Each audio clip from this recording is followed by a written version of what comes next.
గెలుపును తన భుజాలపై వేసుకుని చివరి వరకు క్రీజ్లోనే ఉండడమే లక్ష్యంగా పెట్టుకున్నాడు. జట్టుకు గుడ్ స్టార్ట్ అందించాడు. యాంకర్ ఇన్నింగ్స్ ఆడాడు, సపోర్ట్ ఇన్నింగ్స్ ఆడాడు, చివరి మ్యాచ్ విన్నర్ గా నిలిచాడు. Team India wicket batter Sanju Samson గురించి చెప్తున్న మాటలివి. ఒక ప్లేయర్ చేజింగ్ లో ఎలా ఆడాలో సంజు ప్రపంచానికి తన ఇన్నింగ్స్ తో తెలియజేశాడు. వరల్డ్ కప్ సూపర్ 8లో భాగంగా వెస్టిండీస్ తో జరిగిన మ్యాచ్ లో సంజు శాంసన్ ఆడిన ఇన్నింగ్స్ ను ఎంత పొగిడినా తక్కువే. 196 పరుగుల భారీ చేజింగ్ లో టీమిండియా తప్పకుండా సెమీస్ కు చేరాల్సిన మ్యాచ్ లో సంజు తన పట్టుదల చూపించాడు. 50 బంతుల్లోనే 12 ఫోర్లు, 4 సిక్సర్లతో 97 పరుగులు చేసి సింగిల్ హ్యాండ్ తో జట్టును గెలిపించాడు. ఈ క్రమంలో జట్టు కోసం సంజు శాంసన్ తన సెంచరీని త్యాగం చేశాడు. 12 ఓవర్లు ముగిసేసరికి టీమిండియా 3 వికెట్ల నష్టానికి 104 పరుగులు స్కోర్ చేసింది. సంజు 34 బంతుల్లో 58 పరుగులతో క్రీజ్లో ఉన్నాడు. విజయానికి చివరి 8 ఓవర్లలో 92 పరుగులు అవసరం.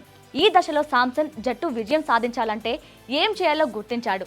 అప్పటి వరకు అగ్రెసివ్గా ఆడిన శాంసన్ ఇకపై యాంకర్ ఇన్నింగ్స్ ఆడాలని నిర్ణయించుకున్నాడు. దానికోసం భారీ షాట్లకు పోకుండా నాన్ స్ట్రైకింగ్ లో ఉన్న తిలక్ వర్మ, హార్దిక్ పాండ్యాలకు ఎక్కువగా బ్యాటింగ్ ఇచ్చాడు.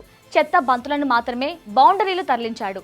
ఎలాంటి ఒత్తిడికి గురి కాకుండా కూల్ గా జట్టును ముందుకు తీసుకెళ్లాడు. ఈ క్రమంలో మైల్ స్టోన్ గురించి ఎక్కడా ఆలోచించలేదు.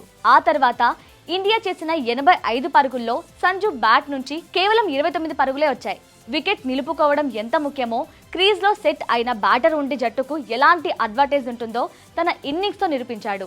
సంజు క్రీజ్ లో ఉన్నంత వరకు భారత జట్టులో గానీ స్టేడియంలో ఉన్న ఫ్యాన్స్ కు గానీ ఎలాంటి టెన్షన్ లేదు. 41 పరుగులకే 2 వికెట్లు కోల్పోయిన కెప్టెన్ సూర్యతో కలిసి 58 పరుగుల భాగస్వామ్యాన్ని నెలకొల్పి జట్టుకు ట్రాక్ లో పెట్టాడు. ఆ తర్వాత తిలక్ వర్మతో 41 పరుగుల భాగస్వామ్యాన్ని నెలకొల్పి జట్టును విజయ దిశగా తీసుకెళ్లాడు. హార్దిక్ తో కలిసి 38 పరుగుల భాగస్వామ్యాన్ని నెలకొల్పిన శాంసన్ చివరి ఓవర్లో సిక్సర్, బౌండరీతో ఇండియాకి విజయాన్ని అందించాడు. ఖచ్చితంగా ఇండియాను గెలిపిస్తాడనే నమ్మకాన్ని ఇచ్చాడు.